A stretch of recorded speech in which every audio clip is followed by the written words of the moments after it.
वसा जनसेवेचा. अनेक वर्षांपासून रखडलेल्या रायपूर येथील शेत रस्त्याचा प्रश्न अखेर महसूल प्रशासनाच्या ठोस भूमिकेमुळे निकाली निघाला आहे. बुलढाणा तहसीलदार अनंत पाटील यांनी MCA 5 अंतर्गत 25 मे 2026 रोजी दिलेल्या आदेशानुसार महसूल प्रशासनाने प्रत्यक्ष कारवाई करत भाग क्रमांक 1 गट क्रमांक 272 मधील शेतरस्ता पोलीस बंदोबस्तात खुला केला. या कारवाईमुळे परिसरातील 300 अधिक शेतकऱ्यांना मोठा दिलासा मिळाला आहे.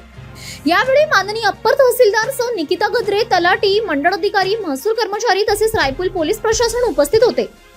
गावातील प्रतिष्ठित नागरिक, शेतकरी आणि ग्रामस्थ मोठ्या संख्येने उपस्थित राहून या ऐतिहासिक कारवाईचे साक्षीदार ठरले. प्रशासनाने कोणताही वाद वाढू न देता कायदेशीर प्रक्रियेने रस्त्याच्या सीमारेषा निश्चित केल्या. 10 फूट रुंदीच्या चुन्याच्या खुणा आखून ग्रामस्थांच्या उपस्थितीत संबंधित शेतरस्ता खुला करण्यात आला. विशेष म्हणजे दोन्ही पक्षांनी महसूल प्रशासनाच्या आदेशाचे पालन करत सहकार्याची भूमिका घेतली. या रस्त्यामुळे शेतकऱ्यांच्या शेतीकडे जाण्याचा मार्ग मोकळा झाला आहे. ट्रॅक्टर, बैलगाडी, मोटरसायकल, सायकल तसेच शेती उपयोगी वाहने आता थेट शेतापर्यंत जाऊ शकणार आहेत.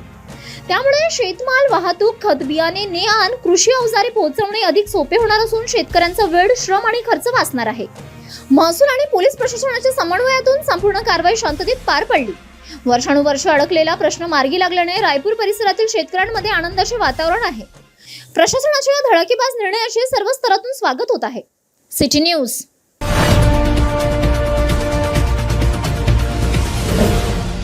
सिटी न्यूज वसा जनसेवेचा.